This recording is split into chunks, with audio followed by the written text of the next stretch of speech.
Thank you so much for tuning in to watch this video. So what you're about to watch is a sharing session that I had with Asian Venture Philanthropy Network. And I shared about the importance of integrating arts and music into social impact causes. I shared a framework that is based on the experiences that I've had with my music ever since I've started releasing since 2021, and the support that you guys have given me along the way has enabled me to be able to amplify my music into greater platforms. So I have to thank you so much for that.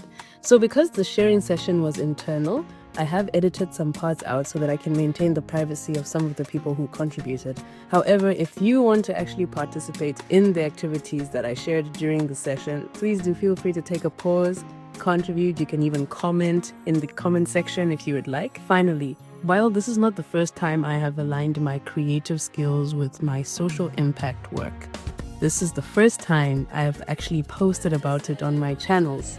So if you have any inquiries or you would like to invite me to the talk and share similar experiences or anything about music and social impact, do reach out on mpiwagwindi@gmail.com. Thank you. Enjoy. Thank you so much, Mopika, and hello again to the AVPN family. It's nice to come back like after a week first, so it's barely been time, but overall it is an honor once again to share a bit of my passion with you, more so than what I was already doing during my time as an intern at AVPN. Thank you so much to each and every single one of you for coming today. I think for me, being able to share part of my music is not just so that I can show you what has happened for me in the past or why I like music so much, but so that, as people who just go through life, we can find a way to share our passions and to get to know more about each other and figure out how to live life through other people's eyes and through different perspectives. So more so in the same breath that Gopika had also shared about how AVPN brown bags are a way of us getting to know each other as teens, but also for us to share bits of valuable pieces of knowledge that would have otherwise not been available if we didn't have each other. I would say that this is something that I hope you find a way of like getting to learn from me as well as each other, because yes, Gopika was right. I do have a very interactive session planned for us. So, as you might have learned, seen in the music and social impact session description, I do have a session planned for us regarding how to integrate music into social impact. So, if you wouldn't mind, I'm going to just share my screen. Everyone can see the screen, I hope. So this session, great, thank you. So this session is about the transformative effects of music and social impact.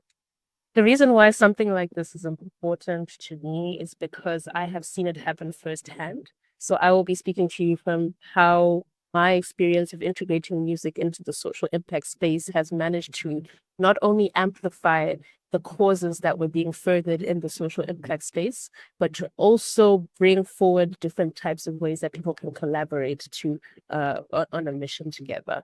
So today's agenda will be firstly the impact of music from a personal point of view, how we can actually integrate the arts into the impact. And then it's going to be a little bit of a case study. That's just my personal experience. I'm just calling it that. And then afterwards, we'll spend a bit of time on a creative activity. So let's get started on the first activity, which is the music, its impact. I would like to invite all of you guys to think back. Can you remember a time when music changed the way you saw the world or helped you process an experience?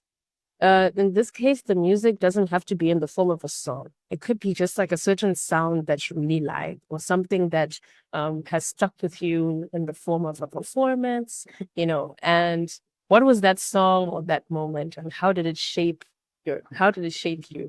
So in this question, yeah, I'd like for us to take a bit of time to think about it. I'll just give you a bit of time.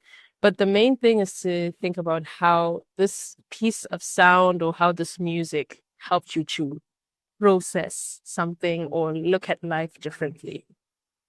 Okay. So I'll put that question up for about 30 seconds, time to think. And then I'll stop my share. And then if there's anyone who is feeling bold enough to share a little bit, I would invite you to do that. There will be more sharing opportunities later. I think Sandy has already done a great job to take us to the next part, which is how music can take you into, can find you at your place of need, whatever it is at that point, and that is an impact. So if you don't mind, I will also share how it was for me. So a song for me that sticks out the most is the song called Convo 27 by Enoch. So the song, we're not really going to listen to it right now, but I wrote down the literal meaning, the metaphorical meaning, where I was at that point in time, and ultimately what the impact of that song was.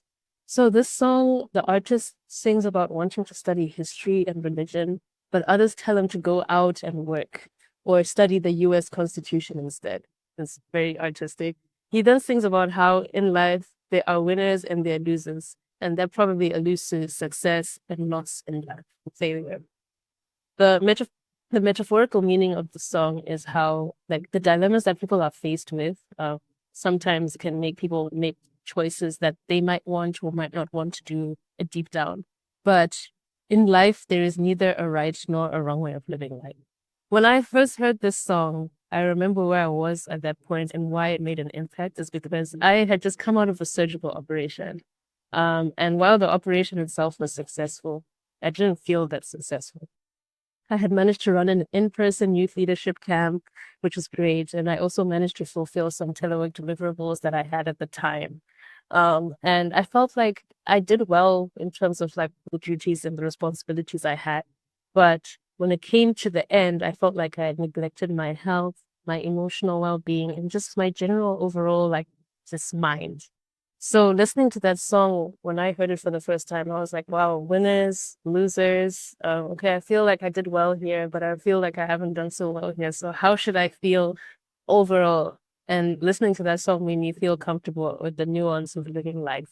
So ultimately, this song left me with the lessons and the impact that sometimes the wins and losses of life can actually become a reminder of how living life in the best way that you can at any point is in itself a form of reality. It's a form of healing like a human.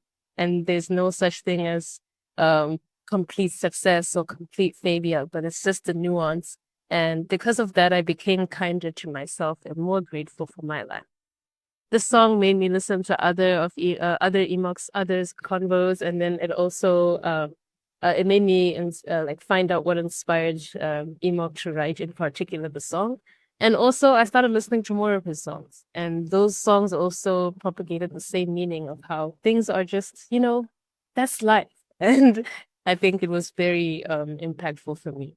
So in this way, similar to the contributions that everyone has shared, I think this exercise was just for us to get to reimagine music as not just a form of entertainment or a form of just making us feel better or making us stay awake maybe on a long day, but it's a way for us to reimagine music as a conversation between what's happening in your life right now, the material realm, and what you feel inside or how you feel inside. And that's the non-material realm.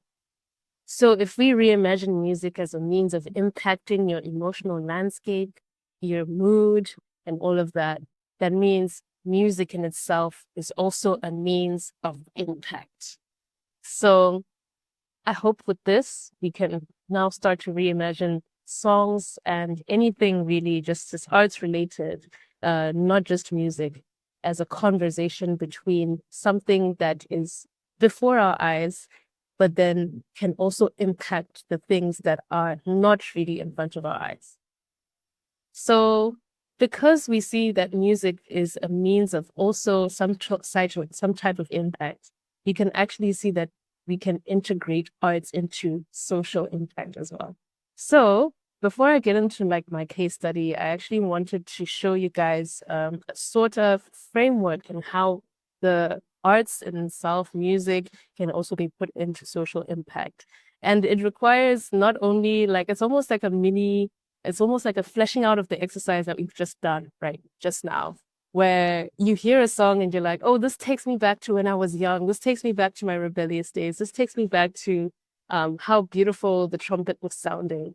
So how can we turn that into a framework? How can we turn that into something that can be integrated into social causes? So this is the framework that I would like to introduce. So firstly, understanding that music and the arts have the same mission as social impact.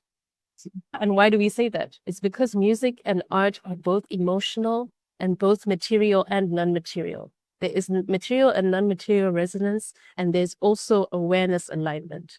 Music would also require for you to build an identity and align a mission. And then also with music, you can use it for advocacy, for policy influence, and you can align it with people. The same way that each of you guys, when you listen to a song, you're also aligned with the song and you feel some sort of relatability to it. Same way that you become aware of something, you feel like you resonate with something emotionally, and you are aligned as a person. So let us get into how to actually integrate arts into social impact. Firstly is what I like to call the knowledge phase, right? So when you write a song or when you want to create a piece of art that requires for you to put it into some means of social impact, firstly, the thing that you need to do is to clarify the narrative. What problem do you aim to address? This could be something to do with sustainability. This could be something to do with just community well-being. Just knowing the problem and understanding it from the ground up, especially if you have a personal attachment to it, can help you to clarify the narrative. The next thing that you need to do is to know the audience of the people who are going to be taking in your art. So when people see this, who is actually being engaged? When you make a song, are you making it for children? That's why we have children's songs. When you make a song, are you making it for teenagers? Are you making it for older generations? So examples could be youth or school kids who read picture books in the second grade and they just need a song that accompanies the picture book, right? And then the third thing in the knowledge base is the fact that having the cultural and the contextual relevance is something that's important. So in this case, who is the cultural expert? Is it you, or you're learning something new? Are you integrating new styles and traditions into your piece of art because you're the one who's going to be learning from them, or are they going to actually be learning from you about a certain type of culture? An example of this could be, for example, you want for young kids to be able to know more about their history or their ancestors or their traditions of the people who have preceded them. So this could be in the form of like using instruments that are associated with previous times, the past times that are traditional. So then you sing a song and you say, did you know that this music is associated with people who came from this time and this is what they used to wear, this is how they used to dance. So it's a way of spreading awareness, knowing that you're aiming to address a problem of getting people to know more about their history, because maybe that knowledge is missing. And you're addressing kids, so you're making it as fun as possible. All right, so that's just a little bit of an example. The next part after the knowledge phase is what you call the collaboration phase. And here you can see I highlighted the first point in purple, and that's because that's probably one of the most important bits of, this is the pinnacle, the bread and butter of what it means to collaborate, because without this, it's going to lose its power. So the first thing when you collaborate is that you need to co-create over impose. So you need to work with other artists or just other people in general, culture leaders and activists in the creative process. The next thing is multi-stakeholder engagement, which I'm sure is very big speak that happens in the social impact space as well. So partnering with non-governmental organizations, identifying collectives for mission and purpose strengthening. This is what we call the alignment phase, where what you present to somebody should be able to align with the mission of others. And the last thing is intersectionality and inclusion. Are there any missing pieces in this piece of art that you include? Is there something that you can do to make it more inclusive, to make people feel like this is not just a thing for you as an artist, but then it's also for them to partake in? So this ensures that the diverse identities are represented in artistic expression, because it shouldn't just address a majority, but it can also address different types of identities, because that's the most powerful form of art. And then finally is what we call the distribution phase. So of course, all of this is now like what people get a lot of employment with, right? The marketing and all of that, like how can we blow this up and make sure that many people know about it, especially depending on what your audience is, of course. It's not just supposed to be about making it known by the whole world. It could be just for a small community. So the first part is the multi-channel distribution. So definitely leveraging all sorts of media, and you have to select if you know that your audience is within that media, for example, Instagram, whether it could be on YouTube or they could be on just in real life. That's what you end up just having to go for, like live performances, to go for events as well, to lobby for those things, right? So, and also public installations, because it doesn't just have to be exclusively music oriented, it can also be visual arts. The other thing is actually perfect segue into the next part, is leveraging the other forms of art. And that is what actually makes distribution the most effective thing, because you'll be tapping into different types of art for different types of audiences if you aim to address them as well. So using creative messaging in different forms, for example, painting, sculpting, dancing, to shift public perceptions and influence decision makers. So in this case, one could consider an example of making a song, in this case, if it's a song, and asking a visual artist to design a cover art for you, so that you can leverage different forms of art. And that will already increase the sphere of influence that that piece of art has, because it tapped into both music and visual art. And then the last thing is the timeless and continuous propagation and work. So the thing about music is that it shouldn't just be a one-time thing. It's something that's timeless, especially with nowadays distribution channels that allow music to remain online for a long time, and you can listen to it at any time.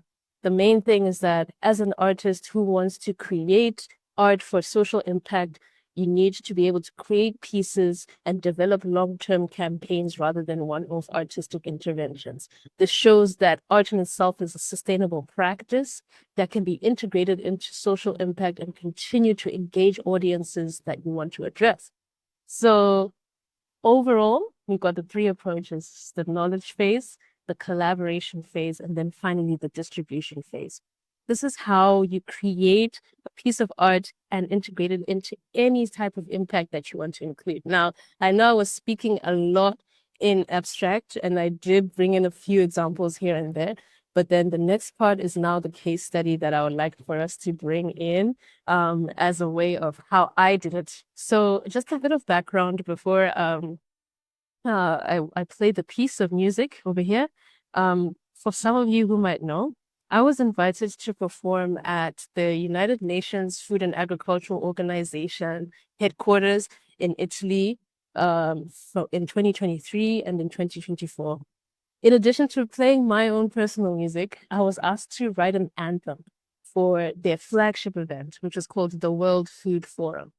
At the time that I wrote the song, the theme was creating sustainable agri-food systems so that it is like food is available for all. The types of people that they wanted at the forum were youth who were involved in agri-food startups, who were strong at influencing policy and decision making for making food available to all people around the world. And they also wanted just generally the decision makers, who would be, like, for example, the Ministry of the Environment, country presidents. And these people were coming together in one space at the forum to have high-level conversations, to have brown bags like these as well, to have internal discussions of how they can create sustainable agri-food systems. So in addition to that, they said, it's not enough for us to bring all these influential people into one space together. What we need is artists.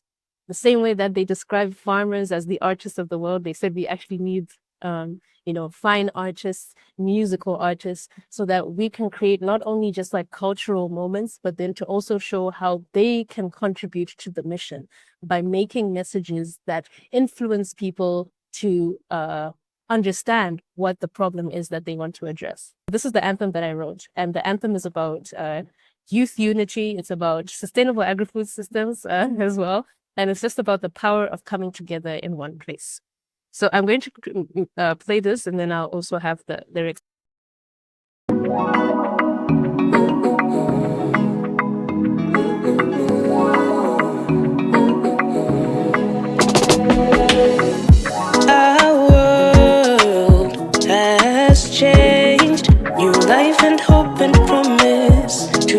sustain. But what always remains is young people leading ways. Quiet Tino Shanta, Tino Rarama, Nika Ino, hey, Shinoreva Kutite Tine Basa. La promesse de décourager le monde entier, notre responsabilité de créer l'égalité. To see the world heal, to see the world grow, we will give, we will sow with grace. Challenges we embrace together, yeah. Together, yeah. Together, yeah. Together, yeah. Ensemble, yeah. On fait ensemble, yeah. Ensemble, yeah. On fait ensemble, yeah.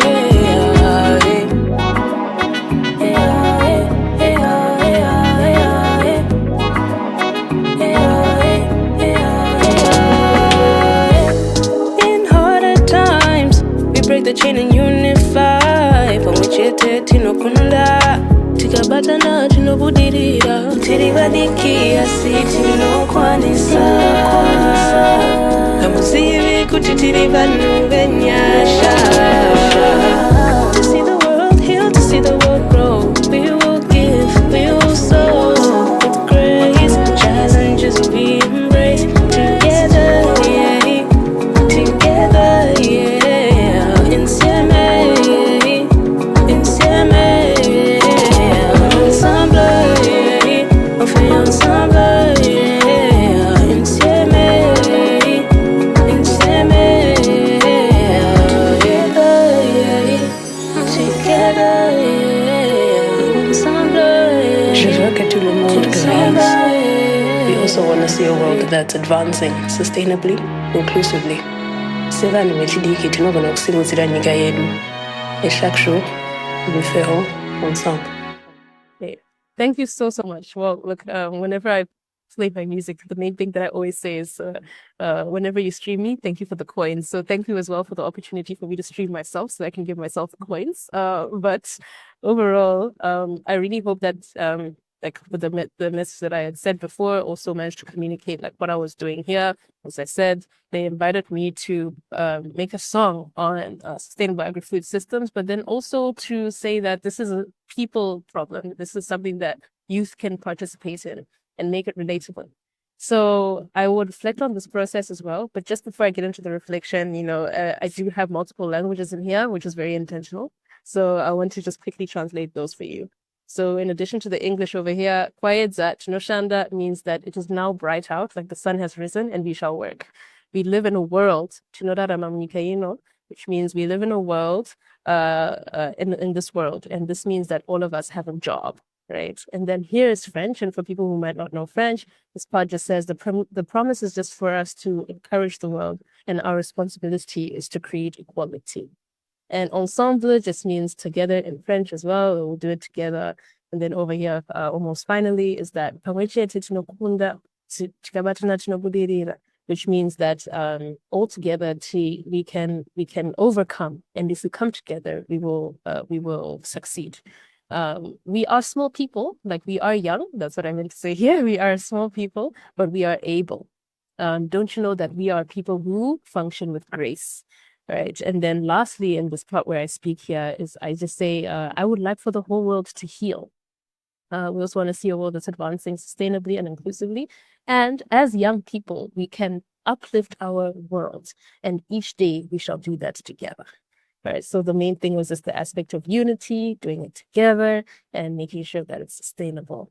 Okay, so let me reflect on this process for you now that we have both the framework and then also an example.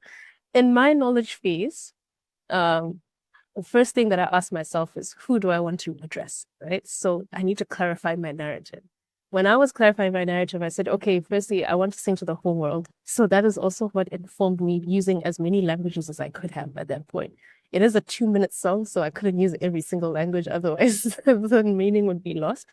However, I used the languages that I knew at that point. And then I also did sprinkle in a little bit of Italian because I was performing in Italy. And that's when I said insieme, which means together. And I had said that in the chorus as well. So clarifying the narrative at this point knew that first, and I knew that firstly, I'm addressing people all over the world. So I need to make sure that the languages are as inclusive as possible.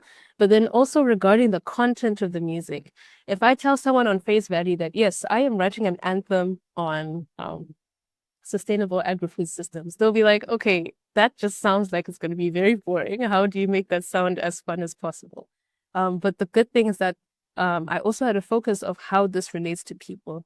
So I began with making sure that my narrative is as relatable as possible. With the fact that we live in a world that requires for young people to come together and work on it was a good premise for me to be able to talk about sustainability. So making sure that I clarified my narrative of addressing the young people and all people in general first, and then afterwards talking about how it's possible for us to work together and further sustainability. And after that, the main thing that I also did was, making sure that my languages are aligned. And then when I was collaborating with other artists, firstly, I did work with different people to make sure that the sound was as inclusive as possible. So firstly, it required also a little bit of research on my part to choose firstly, like which genre would I like to include, right? So to use for this. So Afrobeat is something that's also very dear to me. It's not my first Afrobeat song, but I also wanted it to be as not just strictly Afrobeat, but then to also include other types of instruments. So then if there's anyone who caught the saxophone over there as well, it also has a little bit of a like upbeat jazz type of sound. And also a lot of marimba sounds, which is a sound that I grew up with, which is very like African, but it's also world oriented. And it's an instrument that exists both in South America and also in Africa. So I collaborated with multiple people to put these sounds together. I also consulted with different producers to make sure that the sound quality is good.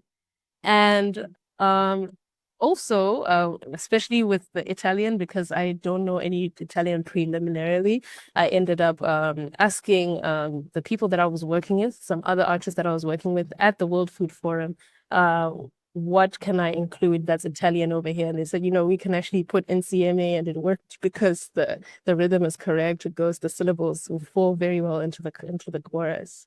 And finally, for me, the distribution phase. So even though there was a contract under this and I couldn't really distribute the song before the launch of the event and everything, like there was a lot of like bureaucracy and everything, the main thing was that the song was timeless. And for me, I had to make sure that even though the song was being put at a single event, integrating it into the long-term plan of not only the FAO, but also my personal journey as an artist is something that I wanted to do. So even outside of the UN FAO, I really hold the song very dearly to my heart because it's a song that's important to me when it comes to growth, when it comes to youth unity, when it comes to people working together, putting their brains together and addressing social causes. So much so that this song has been used in other events outside of the FAO, including, I don't really want to bring it up, but then some like marathon events that I've performed at in Singapore, and then also some other local events from back home. So and also my peers when they graduate, they were using the song as well. So I realized that in this moment, like when I distribute my music, it is not something that is just exclusively to an event or I just want it to be a once-off event, like a culture break or something, but making sure that the message propagates time and space. So when I reflect on the process with this song, I realize that the music itself in addressing social impact causes can be timeless, it can be well informed, and it can be well corroborated and collaborated with so that the song can continuously bring people back to whatever social impact, mission, and cause is required to be addressed. So thank you so much for listening to that. Now, in this final bit, which is, so I would like to invite for all of you, this is actually like a bit of the final part, and we're going to like kind of break it down. And I think maybe I can get some help from Gopika to figure out how best to do this. But I would like to invite everybody to create. I am a musician, but then you don't have to sing or anything like that for this, right? So you can choose one medium of the three that I've provided. I forgot to bold in the last one, but the first one is music and lyrics. The second one is visual art. And the last thing is writing and storytelling, right? So of these, if any of these media, I would like for you to write something or create something about a social cause, right? So it can be an art, just art, like a visual art, it can be a song, it could be a lyric, it could be a poem, right? And after that, yeah, we can figure out the timing. After that, you can share with a partner or a group. And after that, we'll debrief. So the questions will be like, did you face a challenge when you were creating this? And how did your chosen medium shape the way you framed the issue? So this is just to take us back to the original question that we had of how music or arts can be a means of impact and how you can integrate it into whatever it is that you would like to address. So I will stop my share for now and then probably get some advice from Gopika on how we can best do it. Yep. Sure, Mpiwa. Firstly, thank you so much for taking everyone through that and playing that wonderful music. I'm just thinking that since we're about 20 people, do we want to do this in like breakout rooms? Maybe we can all take a little bit and just think about it, speak to each other about it, and then come up with each of these three outputs. I think it'd be nice to also get to know each other in smaller rooms. If everyone's game, shall we do that? Oh, great. Okay, so thank you so much. I'm sure like it was quite short time, but whatever it is that you have to share, at least the idea that you came up with as a group, I'm very much be excited to hear from it. Oh, thank you. I'm glad it was fun as well. So yeah, is there anyone in a group who would like to share, like as a representative? We can go. Shall I start? Okay, great. Thanks. Hey, is that okay? We were talking about fast fashion. Sorry, my notes are here. So it was about fast fashion. How can we be slow to consume? So it started off with, how do we slow down? I want to look cute. I want to be fun. Vintage, slow fashion, grandma's blouse. Use today, use tomorrow, use forever. It's a journey. We're on it. Going back to our roots, going back to the basics. We don't know what this is, but this is what we came up with to go. Excellent. This is excellent.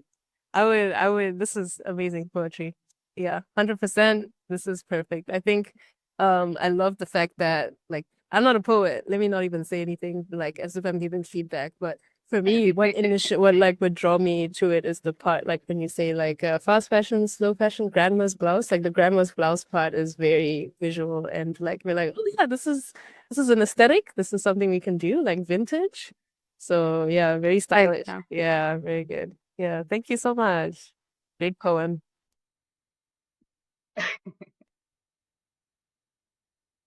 We could go next if okay, let me pull up. Lillian is going to beatbox in the background. I have been promised. No, I'm joking. She will not. But we got the theme from Deb Fu, who suggested gender. And this is our poem, not haiku, called Coconut Cookie. Equality, toxic masculinity, femininity, continuity, intersectionality. None of these define your personality. Bars. This is the part when people in a spoken word event be like, very good. It's excellent. Wow. Amazing. Wow. No, we've got a lot of scribes, or like very talented writers in the group. Yeah. Wow. Thank you so much. There should be one more group, right? Okay, no, I think we did not have that. Everyone else is very fast with your creativity. So but we didn't just end up talking about what we want to talk about. I think we were a little bit too serious on it. But I guess coming with all the things that we were talking about, right? We could probably come up with, I don't know, a poetry or something. I'm just going to voice it out loud. So I think we were talking about, we want to do something on females, gender, and on gender, and then we end up talking about gym, about how there's a lack of females in gyms and spaces and voices. So I think if you want to coin all together, I think come with like voices, spaces, like exercise, why are we hidden? Where are we? And then Sejong was like, why is it a sausage fest at the gym? We need more voices and we need more spaces for females. So something like that. Yeah. Totally. Yeah, no, that's great. 100% to female empowerment, women in leadership, off the bat. And I guess also like, let me not use like something original, but one would think, yes, females in public spaces and everything. One would think of like Beyonce's song, Run the World Girls. That's something that associates. Yeah, so like we can talk about like women and strength, make a song, poem, stuff like that. So yeah, that's great. Yeah, awesome. Thank you so much, everyone. Let me resume sharing. I think before I resume the share, I just want to say amazing poems and just amazing ideas all around. Yeah, we've got like if you guys ever would like to like integrate like you create like that type of creativity into any of the events that you have, you would definitely create like a huge impression on the people who would have the blessing of receiving that type of art. So great encouragement, great start all around it, yeah, as to continue on. All right, so thank you so much. Like this as a quick recap of what we did today. Why it's important to integrate arts into social impacts, because both have the same mission, right? Of alignment, raising awareness, advocacy, and emotional resonance, which is something that you would want to mobilize people over. The know-how that we did, like, so the approach of firstly knowledge, collaboration, and distribution, those three phases, and how you get to create a piece of art that is effective and relatable. And I gave you guys the example of like me at the World Sin Forum, but then more so the examples that we gave each other from the beginning, and then also this exercise that we did. And now I just want to congratulate each and every single one of you guys for creating your pieces of music and arts, actually, in this case, in impact. And also just to thank you as well for allowing me to share this experience. And it's also given me a personal, like, making this so was not just like a once-off thing where I was just like, oh, whatever, like, AVPN asked me to create something. No, not at all. It also allowed me to see the intentionality of the music that I've created and how I can not only systematize it, but then also to make it more impactful through the people that I speak to, as well as the people that I work with. So thank you so much for this opportunity, for giving me the experience of getting to communicate my art with you. And yeah, I hope it's not the last time, as well as for me and for you. Thank you.